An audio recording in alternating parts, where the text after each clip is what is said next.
Bueno, muchachos, tengan un muy bonito día. Una vez más, reunidos para continuar con los contenidos que veremos a continuación y pues haciendo referencia a todo el proceso independentista que llevó a cabo la Gran Colombia, ¿no? Más o menos en el periodo de 1810 en adelante. Eh, ¿Por qué se da todo ese proceso? ¿No? Digamos que las personas en Colombia estaban cansadas por el maltrato y el yugo español.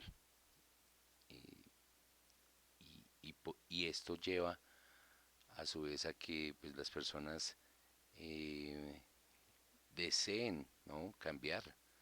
Es algo como natural buscar siempre su libertad ante la opresión o el yugo de una fuerza eh, que nos domina. Así que bueno, vamos a dar inicio entonces en ese orden de ideas y hablar de la patria boba, muchachos. La patria boba pues es un proceso, ¿no?, que se da entre 1810 y el 19, en el cual efectivamente logramos nuestra independencia, pero pues debido a, a nuestras diferencias internas, pues no logramos concretar una unidad, un gobierno estable, lo que le permite al señor Murillo volver a retomar casi que las riendas eh, de Colombia en 1819. Entonces, bueno, vamos a ver básicamente qué fue lo que pasó en este entonces y por qué es trascendente, ¿no?, para la historia en Colombia. Entonces vamos a leer un poquito. Proceso de independencia entre 1810 y 1819.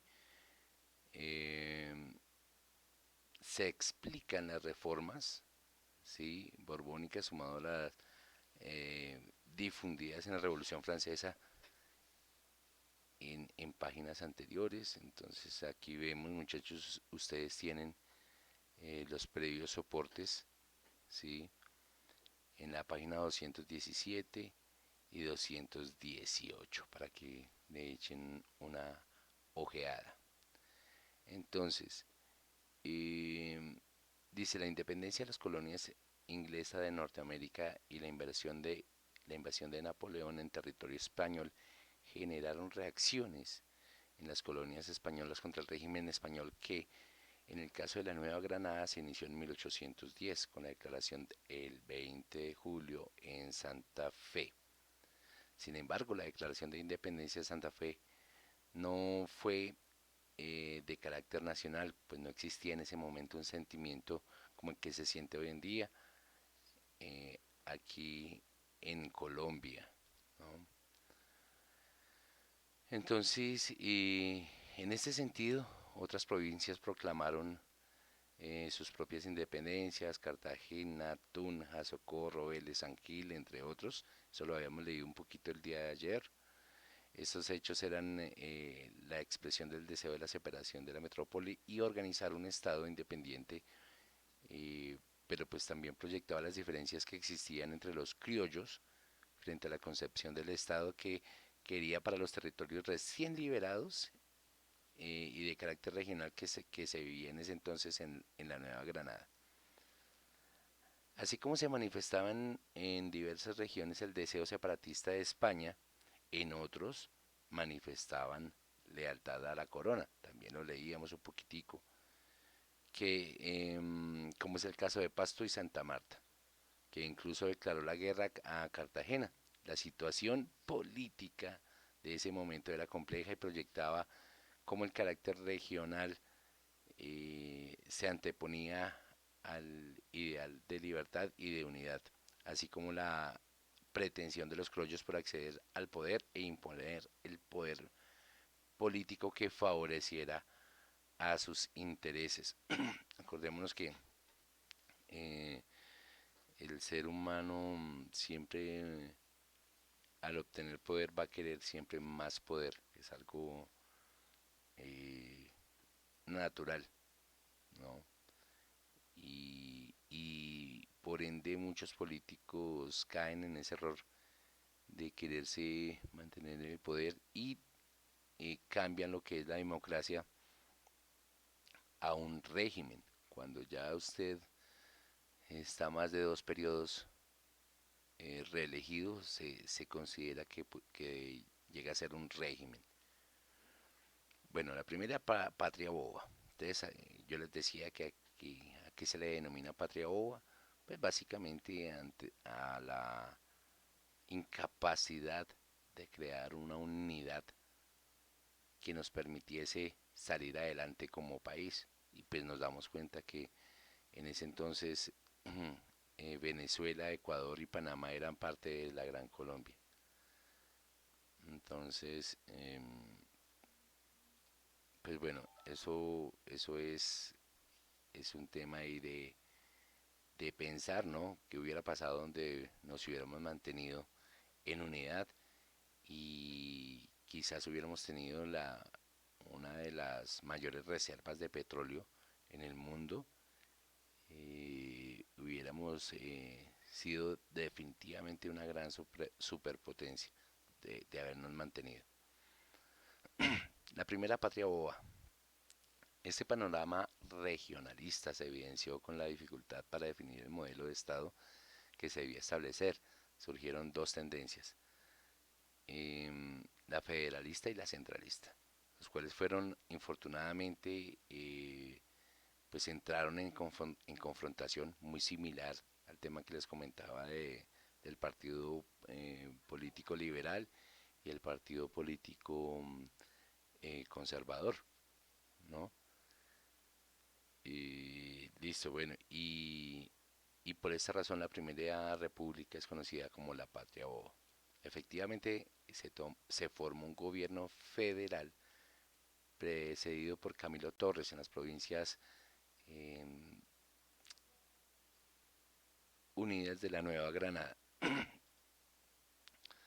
en 1810, siendo excluida Santa Fe de Bogotá, quien al mando de Antonio Nariño promovió la implantación de un sistema centralista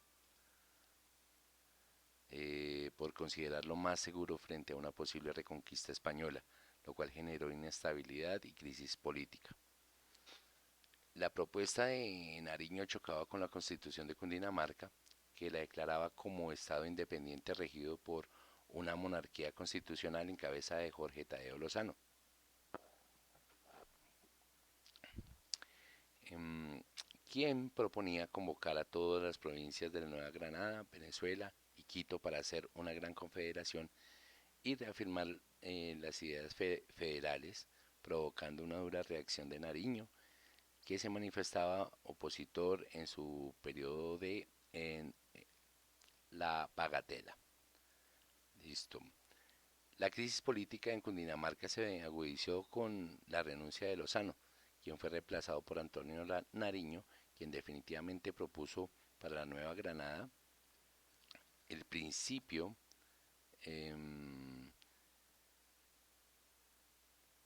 de la unidad basado en un sistema centralista e inició una campaña de anexión territorial, logrando un proceso separatista de algunas ciudades como Chiquinquirá, Villa de Leyva, Musos, Sogamoso, Girón, Vélez, entre otros, con lo que amplió territorialmente el estado de Cundinamarca.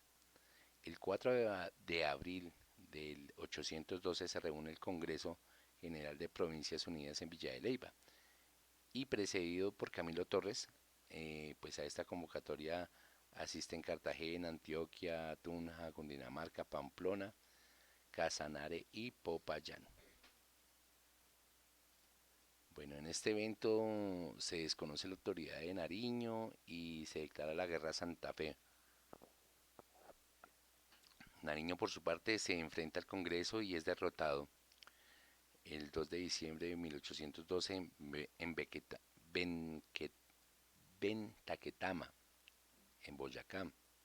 ¿Sí? Los continuos conflictos entre centralistas y federalistas ponían cada vez más en peligro la estabilidad y la salida de la recién alcanzada independencia en 1810. Pues en la Confederación primaba el anhelo separatista más que la integración y la unidad, lo que convocaba a la guerra.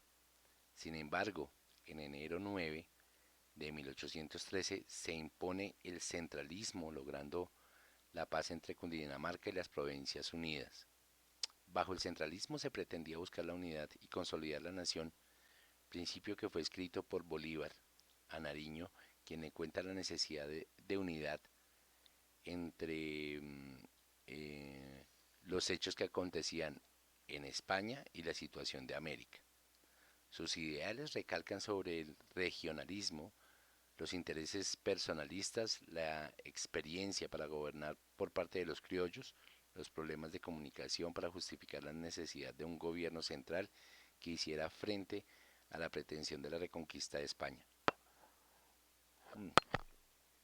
Desde allí, eh, cuando se logra esta primera independencia, Colombia sabía que España no se iba a quedar con las manos cruzadas y que iba a pretender volver de cierta manera a reconquistar eh, lo que para ellos entonces era suyo.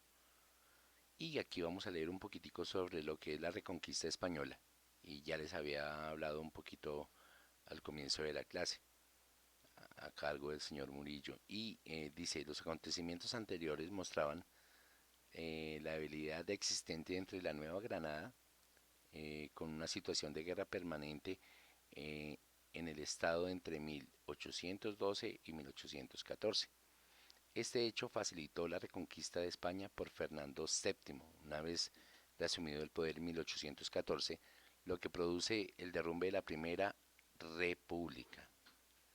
Con la política absolutista de España en 1814 a 1820, se restableció para América el Real Consejo de Indias en 1814 y la Inquisición, entre otras instituciones coloniales, con el ánimo de reasumir el control de las tierras y la fidelidad a la corona, para lo que se realiza el militarismo como única forma de apaciguar los ánimos revolucionarios. Este proceso se conoce en la historia nacional como la Expedición Pacífica al mando del señor Pablo Murillo. Entonces, pues nos damos cuenta eh, que a este proceso, ¿no?, independentista, dado entre 1810 y el 19, eh,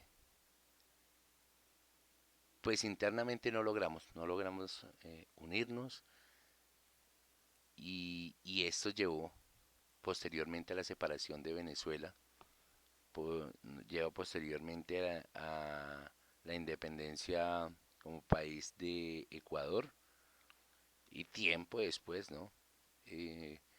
La posterior independencia de Panamá, evento que ya del cual ya hemos hablado nosotros.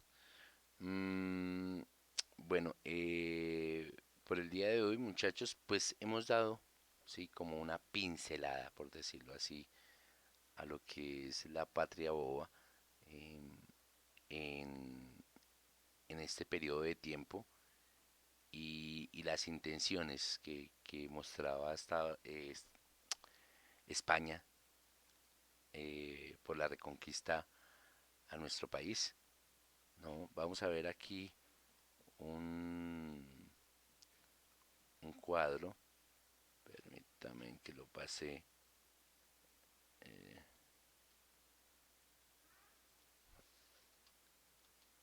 Aquí ya está. Entonces, en este cuadro podemos ver de mejor manera, ¿no? Eh, pues, o más desminuzadamente, ¿no?, todo el proceso de entre 1819 y, 1849. Este cuadrito está mal diligenciado. Y es el tema al cual vamos a tener en cuenta el día de mañana, muchachos. Entonces, por favor, vamos el día de mañana a analizar este cuadro que se encuentra en el 216 de nuestros soportes. Vamos a analizarlo, vamos a leerlo y tratar de comprender cada una de las etapas, ¿no? Que vienen posterior a, a la, a la patria boba. Bueno, muchachos, muchas gracias por el día de hoy. Pues ha sido todo. Nos estamos hablando y mil gracias. Bendiciones a todos.